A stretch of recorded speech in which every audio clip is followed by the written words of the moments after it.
সূরা হুজরাতের 14 নম্বর আয়াতটাকে আজকে বেছে নিয়েছি কিছু আলোচনা করার জন্য। শর্টের উপরে বলি, দেহাত থেকে কিছু লোক আসতো নবীজির কাছে, এসে বেলা 10টার সময় ইসলাম কবুল করলো। তো নবীজি ওদেরকে কালেমায়ে শাহাদাত পড়ালেন। ইসলাম কবুল করতে গেলে আশহাদু আল্লা ইলাহা ইল্লাল্লাহ ওয়া আশহাদু আন্না মুহাম্মাদান আবদুহু ওয়া রাসূলুহু এই দুটোকে উচ্চারণ করতে হবে। করে নিল, বাড়ি গেল। এবার সোমবারের দিন বেলা 10টার সময় কলেমা পড়ে বাড়ি দিয়ে মঙ্গলবারের দিন চায়ের দোকানে বসে পাড়ায় মহল্লায় এর ওর সামনে আলোচনা করে বলছে, আমরা 2-3 জন গেছিলাম কালকে যে আমরা ইমানদার হয়ে চলে এসেছি। কত থেকে খেয়াল করে, আমরা ইমানদার হয়ে চলে এসেছি, আমরা এখন মুমিন, তোমরাও যাও, তোমরাও ইমানদার হয়ে চলে এসো। লোকেরা বলে যে এরা গেল আর কি হলো আর না হলো, মুমিন হয়ে চলে আসলো। এই খবরটা নবীজির কান পর্যন্ত পৌঁছিল যে 3 দিন আগে কলেমা পড়ে মুসলমান হওয়া লোক ওরা নিজেদেরকে বলছে আমরা ঈমান এনেছি, আমরা মুমিন হয়ে গেছি। এটা তো ঠিক নয়। তার জন্য রব্বুল আলামিন আমার নবীকে সঠিক জবাবটা দিয়ে পাঠাচ্ছেন। এই জবাবটা দিয়ে পাঠালেন কি বলে, قالتل الأعراب آمنا قل لم تؤمنوا ولكن قولوا أسلمنا। কি জবাব? এই দেহাতি লোকগুলো আসছে, আসার পরে কালেমায়ে শাহাদাত পড়ছে, পড়ার পরে তারা মুসলমান হচ্ছে, আর 2 দিন পরেই তার নিজেদেরকে মুমিন বলে দাবি করছে। হে নবী, আপনি ওদেরকে জানিয়ে দেন, আপনি ওদেরকে বলে দেন এরা মুমিন এখনো হয়নি, এরা কেবল মুসলমান হয়েছে। আসলামনা, আমরা ইসলাম কবুল করেছি এইটা বলো। আমান্না, আমরা ঈমান এনেছি, মুমিন হয়েছি, এই কথাটা বলিল না কেন?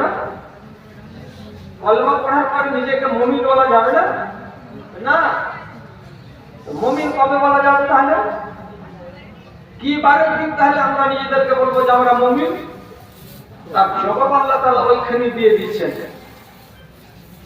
অবশ্যই লোক জিজ্ঞেস করবে কয়দিন পরে আমি নিজেকে বলবো কলেমা পড়া যে হ্যাঁ আমি মুমিন হয়েছি, আমি মুমিন মুসলমান?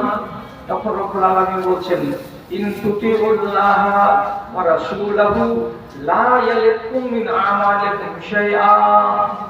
তোমরা যদি কলেমা পড়ার পরে আল্লাহর যতগুলো বিধি এবং আইন আছে তাকে মানতে পারো, আর রাসূলুল্লাহ দেওয়া যতগুলো বিধি নিয়ম আছে তাকে যদি মানতে পারো, অন্তরে যদি জায়গা দিতে পারো, তাহলে তোমাদেরকে মুমিন বলা যাবে।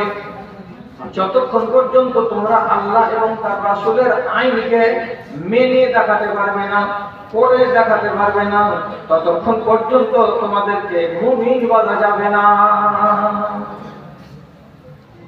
আসলে কথা, আল্লাহর যতগুলো আইন আছে কোরআন মাজিদে দেওয়া এবং যতগুলো নবীজি দিয়েছেন তার পাক জবানে, আমাদেরকে উভয় আইনকে মুহাব্বতের সাথে মান্যতা দিতে হবে। তাহলে আমি নিজেদেরকে কি বলতে পারবো? ঈমানদার বলতে পারবো। আর না হলে মুসলমান হয়ে বাঁচলাম, মুসলমান হয়ে আছি, মুসলমান হয়ে কবরে যাব। তফাৎ কি আছে জানেন? মুসলমান কাকে বলে আর মুমিন কাকে বলে?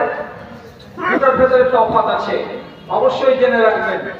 মুসলমান আর মুমিন কার নাম, এই কথাটা যদি শিখে নেন তাহলে আলহামদুলিল্লাহ আপনি পায়ে পায়ে আলো পাবেন, আর আপনি অন্ততপক্ষে নিজেকে সাবধানী বানাতে পারবেন।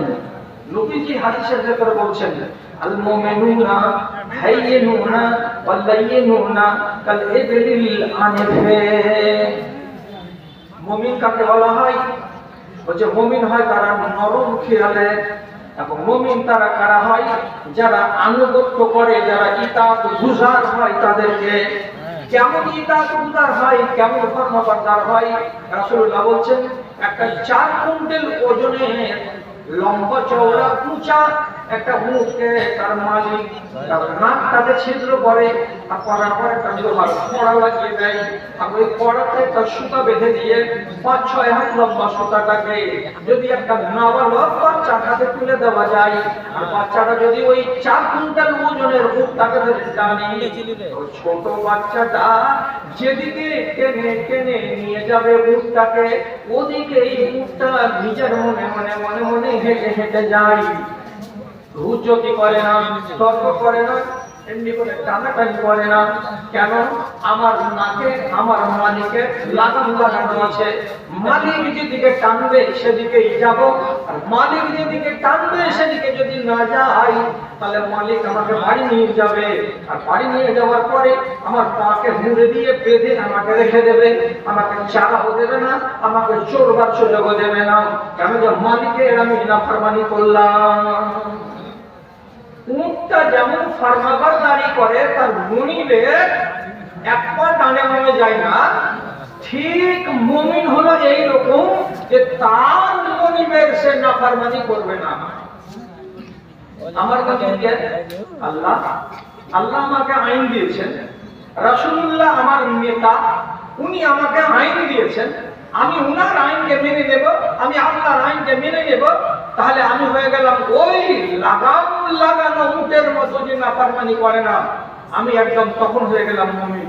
আল্লাহর দেওয়া কানুন আঙুলে গুনে 2-3টা বলছি, যেমন আল্লাহর দেওয়া কানুন যেটা করতে হবে সেটা আপনাকে বলছি।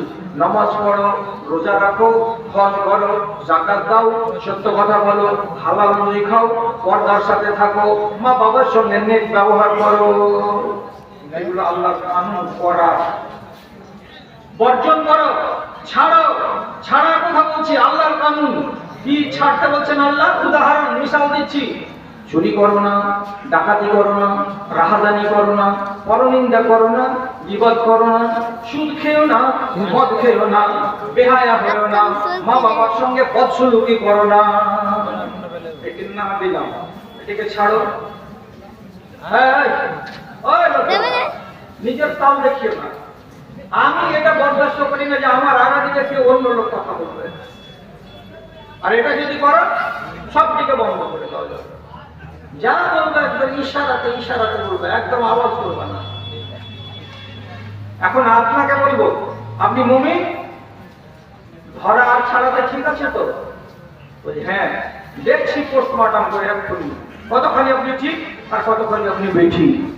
রাসূলুল্লাহ কানুন দিয়েছেন আমাদেরকে, সেই কানুনে ধরাও আছে, ছাড়াও আছে। আমি একটা হাদিস বলছি, শর্টের উপরে চলছি, তাড়াতাড়ি তাড়াতাড়ি করে।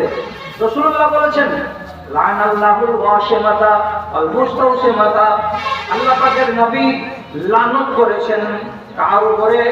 যে মেয়ে ছেলেগুলো কি করে, হাতে গোদানি দেয়, গোদানি দেয় আর যে গদিয়ে দেয়, যে ট্যাটু বানায় আর যে ট্যাটু বানিয়ে নেয়, তার উপরে আল্লাহ লানত। বেটা ছেলেও ট্যাটু বানায়, মেয়েরাও ট্যাটু বানায়। আবার নবীজি বলছেন আল মুতানাম্মিসাত, যে মেয়ে ছেলে চোখের উপরে যে চুলগুলো আছে ভুরু বলা হয়, ভুরুর চুলগুলোকে চিমটি দিয়ে উপড়িয়ে উপড়িয়ে সরু করে দেয়, পাতলা করে দেয়, আর দিয়ে নিজেকে সেটাকে বেশি বেশি করে ডিজাইনেবল করে তোলে। আর মানেটা কি? আল্লাহ রাব্বুল আলামিন নাউযুবিল্লাহ যেন বেশি করে চুল দিয়েছেন তো ভুল করেছেন, আর আমি তার বান্দা বেশি হুঁশিয়ার হয়ে চুলগুলোকে পাতল করে দিলাম। এমন পাতল করতে গেলে বেশি সুন্দর লাগবে, তার জন্য যারা ভুরুকে উঠিয়ে দেয়, রাসূলুল্লাহ বলছেন এর উপরে আল্লাহ লানত হবে। যেই বেটা ছেলে মিস্ত্রির কাছে গিয়ে দাঁতগুলোকে রাতিয়ে রাতিয়ে ছুঁচালো করে নাই, চোখা চোখা করে নাই, সেই মানুষটার উপরে আল্লাহ লানত। এবং এটা যদি কোনো নারী করে তো তার উপরে আল্লাহ লানত। এগুলো নিষেধ, ছেড়ে দিতে হবে। ছাড়ার ভেতরে আপনি আছেন না? নেই। ধরার ভেতরে আছেন। নবীজির উদাহরণ দিচ্ছি আপনাকে। আল্লাহ পাকের নবী বলছেন আশরু মিনাস সুন্নাতে আমার সুন্নাত হলো 10টা। কি কি 10টা আমার সুন্নাত?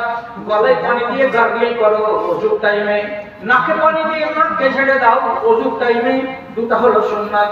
মুখকে কেঁচি দিয়ে ছোট করো, ব্লেড দিয়ে চেঁচে দিও না। দাড়িগুলোকে বড় বড় করো, এটা হলো আমার সুন্নাত। নখগুলো যদি বড় হয় নখে কেটে দাও, এটা আমার সুন্নাত। বগলের চুলগুলো যদি হাতে ধরা যায় তাহলে উপরে উপরে ফেলে দাও, এটা আমার সুন্নাত। বেটা ছেলে যদি জন্মে তাহলে তার খাতনা করে দাও, এটা হলো আমার সুন্নাত। এবং তোমার যৌনাঙ্গে তোমার নাভির নিচের চুলগুলোকে 40 দিনের আগে আগে কেটে সাফ করে দাও, এটা হলো আমার সুন্নাত। তাহলে 10টা রাসূলুল্লাহ সুন্নাত বললেন, এটিকে আমাকে করতে বললেন। আপনি এবার পরীক্ষা দেন। কি পরীক্ষা? আল্লাহ কি বললেন সূরা হুজুরাতে? ইন তুতিউল্লাহা ওয়া রাসূলাহু লা ইয়ালকুম মিন আমালিকুম শাইআ। তোমরা যদি আল্লাহর ইতাআতকে মেনে নিতে পারো, তোমরা যদি রাসূলুল্লাহর ইতাআতকে মেনে নিতে পারো, তাহলে তোমাদেরকে মুমিন বলা যাবে। আর যতদিন মানতে পারবে না তোমাদেরকে মুমিন বলা যাবে না, তোমাকে মুসলমান বলা যাবে। এত বড় মজলিস। এবার বিসমিল্লাহির রহমানির রহিম। কয়টা লোক আপনারা নিশা করেন না? নিশা খালি মদ খাওয়া বলেনি, নেশা করেন না। খাই না, বিড়ি খাই না, সিগারেট খাই না, তিরঙ্গা খাই না, গুটখা খাই না, গুল করি না, মদের বোতলকে ঢেলে ঢেলে উল্টাই না, এই ধরনের যে কোনো নেশা করি না। কটা লোক আছে মজলিসে? আমি যদি হাত তুলতে বলি তো সব বাস্তে কামযাব। কটা পাওয়া যাবে? 100টার ভিতরে 10টা পাওয়া যাবে। তাহলে যদি 90টা লোক নেশাতে ডুবে থাকে তো আল্লাহর নিষেধকে মেনেছে? মানেনি। আল্লাহর নিষেধকে মানতে পারেনি। এখন যদি এখানে আমি দাঁড়িয়ে দাঁড়িয়ে বলি, আপনারা 100টি লোক আছেন মজলিসে, আপনাদের ভেতরে কিছু লোক কি এমন আছে যারা আজ পর্যন্ত চেহারাতে দাড়ি রাখাকে খারাপ মনে মনে ভাবছে, দাড়ি রাখা যায় না, দাড়ি রাখতে পারেনি। তাহলে রাসূলুল্লাহর সুন্নাতকে যারা বর্জন করে, সে যদি বলে যে আমি মুমিনের বেটা মুমিন, তো কাল বড়াই করা ছাড়া এটাকে কে মানবে যে এটা মুমিন? একজন মুমিন হতে গেলে তাকে রাসূলুল্লাহর আদর্শকে মানতে হবে, বিধি নিষেধকে মানতে হবে। একজন মুমিন হতে গেলে আল্লাহ রাব্বুল আলামিনের আদেশ এবং নিষেধ আমাকে আপনাকে মানতে হবে, তাহলে না হলে আমি মুমিন। ভাইয়ান একটু খেয়াল করেন কথার দিকে। আল্লাহর দ্বীনকে মানতে গেলে আর মুমিন হয়ে বাঁচতে গেলে জানের উপরে একটু হালকা কষ্ট হবে, এটা মেনে নেন। একটু কষ্ট হবে জানের উপরে। ঈমান অত সোজা নয়, ডাল ভাত নয়। বাড়ির পিছন দিকে বুনে দিলাম, মই দিয়ে দিলাম আর বাহাল হয়ে গেল ঈমান, এর নাম ঈমান নয়। ঈমান একটু কষ্টের না। ঈমানের দাবি যদি কুরবানি হয়, ঈমানের দাবি যদি কুরবানি হয়, সে দাবি পুরাতে যেন তৈরি থাকি আমি, ওগো দয়াময় আমার। ঈমানের দাবি সে তো বসে থাকা নয়, ঈমানের দাবি হলো কিছু বিনিময়। সেই বিনিময় যদি কলেজার নাম হয়, সেই বিনিময় যদি কলেজার ঘাম হয়, সে ঘাম ঝরাতে যেন তৈরি থাকি আমি, ওগো দয়াময় আমার, ওগো দয়াময় আমার। ঈমান যদি কুরবানি চাহে আমার কাছে, আমি যেন কুরবানি দিতে তৈরি থাকি। মানে কি? নিজের জান দিয়ে দিতে রেডি থাকি। ঈমানের দাবি আছে। আর জেনে রাখেন ভালো করে, রাসূলুল্লাহ সহিহ হাদিসের ভিতরে বলেছেন, হুফফাতিল জান্নাতু বিল মাকারিহি ওয়াশ শাওকাতি ওয়া হুফফাতিন নারু বিশ শাহওয়াত। আল্লাহ রাব্বুল আলামিন বলেন জান্নাতকে আল্লাহ তাআলা ঘিরে রেখেছেন চোখা চোখা কাঁটা দিয়ে, বেলের কাঁটা, বাবুর কাঁটা, কাঁটা দিয়ে জান্নাতকে রাব্বুল আলামিন ঘিরে রেখেছেন। আর জাহান্নামের কথা বলা হচ্ছে, তাকে নরম নরম জিনিস দিয়ে ঘিরে রেখেছেন আল্লাহ তাআলা। যেমন কলমির কাঁটা হয় না, কলমির লতা দিয়ে, কলমির ডাল দিয়ে জাহান্নামকে ঘিরে আছে, আর জান্নাতকে ঘিরে আছে চোখা চোখা কাঁটা দিয়ে।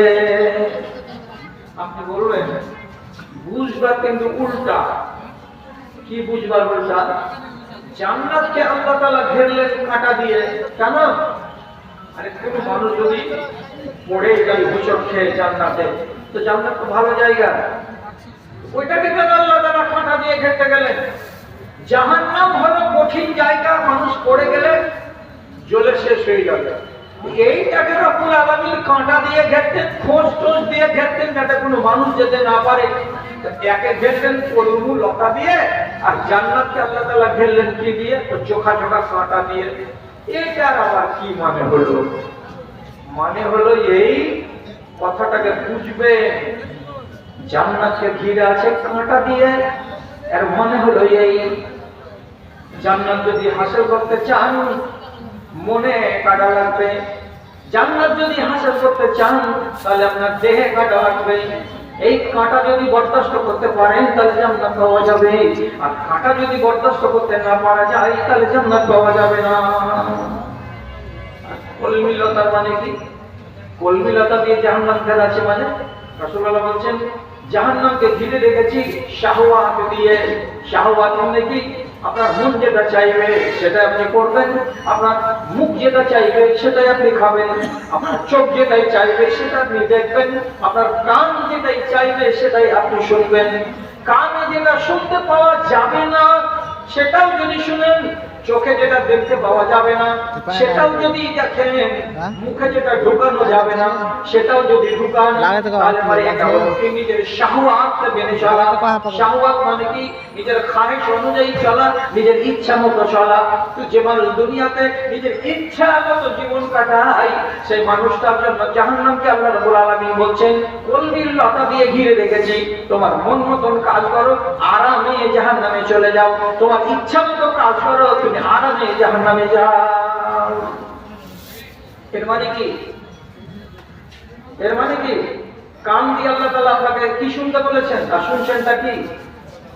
এত বড়টা 1800 টাকা দামের কি টুকনাগুলো পাওয়া যাচ্ছে বাজারে, এটা কানে ভরে দিল, আর পিছন দিকে মোবাইলের সঙ্গে কালেকশন করা আছে একটা লিভার, দিদিকে খাচ্ছে, বোম্বাইয়ে খাচ্ছে, গাড়া বানাচ্ছে, মিস্ত্রিকে চুরসুরকে উঠিয়ে উঠিয়ে দিচ্ছে, ইট উঠিয়ে উঠিয়ে দিচ্ছে, ঘাম ঝরাচ্ছে, মেহনত করছে রিজিক হাসিল করার জন্য।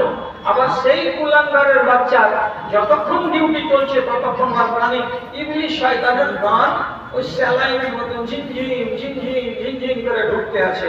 এটা কি অনুমতি দেওয়া ছিল? দেওয়া নাই।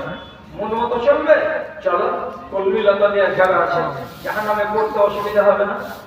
এই মুখটা আল্লাহ তাআলা দিয়েছেন, তার সাথে সাথে আপনাকে রিজিকের একটা তালিকা দিয়েছেন। তালিকা, রিজিকের তালিকা কি? এই তালিকা অনুযায়ী আপনাকে চলতে হবে। যদি তালিকার বাইরে খানা যায় তাহলে পরে আপনি নিজের ফাহিশা অনুযায়ী চললেন। চলো নিজের মন মতো চলবে তো চলো, তোমাকে কি করা আছে? কলমি লতা দিয়ে ঘেরা আছে, জাহান্নামে যাওয়াটা অত্যন্ত সহজ। চোখে দেখবেন কোনটা, দেখছেন কোনটা, দেখতে বলা হলো কোনটা, আর দেখছেন কোনটা। যদি নিজের মন মতো দেখেন চোখ দিয়ে যাহা ইচ্ছা তাহা, তাহলে কলমির লতা দিয়ে ঘেরা আছে, আয়েশাতে নফসানি যদি আপনি ইত্তেবা করেন জাহান্নামে যাওয়া যাবে। এই জন্য রব্বুল আলামিন বলছেন কি, তার নবীকে দিয়ে বলালেন কি, জাহান্নামকে ঘিরে রেখেছে সুখের জিনিস দিয়ে, যে সুখ হলো কোথাকার দুনিয়া, আর জান্নাতকে ঘিরে রেখেছি কষ্ট দিয়ে। কেমন? এই কষ্ট যারা হজম করতে পারবে তারা জান্নাতের কাঁটাকে ডিঙিয়ে আল্লাহর জান্নাতে যাবে। কষ্ট কাকে বলা হয়? কষ্ট কেমন? একটা মিশাল দিচ্ছি। চৈত্র মাসের খরার দিনে পাতলা গেঞ্জি গায়ে দিই, চৈত্র মাসের খরার দিনে বেশি কাপড় আমরা গায়ে রাখি না, ঘাম ঝরে যায় বলে। কিন্তু একটা মা, একটা খালা আপনার এই গলগলিয়া পুল থেকে বাপের বাড়ি যাবে 3 কিলোমিটার দূরে তৈয়বপুর, তো যাওয়ার কালে বেচারে ভেতরে আছে একটা ব্লাউজ, উপরে আছে শাড়ি, নিচে আছে একটা সায়া, তারপরে বেপরদা হবে না বলে একটা বোরখা চাপিয়েছে। চৈত্র মাসের রোদ, এই খরার দিন, এখান থেকে মায়ের বাড়ি বাপের বাড়ি যেতে যেতে আপনি নিজে নিজে বলুন, সায়াটা ঘামে ভিজবে না ভিজবে না? ব্লাউজটা তার ঘামে ভিজবে না ভিজবে না? এত গরম লাগতে থাকে, সব গরমকে সহ্য করছে কেন? এই জন্য যে রব্বুল আলামিনের নবী বলেছেন বেহায়া নারী জান্নাতের মুখ দেখবে না। বেহায়া নারী জান্নাতে যাবে না, এই জন্য বেহায়া হব না, না হলে আল্লাহ জান্নাত পাবো না। তাহলে আমার জানের উপরে প্রচুর কষ্ট হচ্ছে এই চৈত্র মাসের খরার দিনে, এতগুলো কাপড়কে চাপিয়ে তবু আমি বোরকা গায়ে দিয়ে যাচ্ছি। এই কষ্টটা দিয়েই ঘেরা আছে কাকে? তো আল্লাহ জান্নাতকে। তুমি দুনিয়াতে কষ্ট লাগে খাও,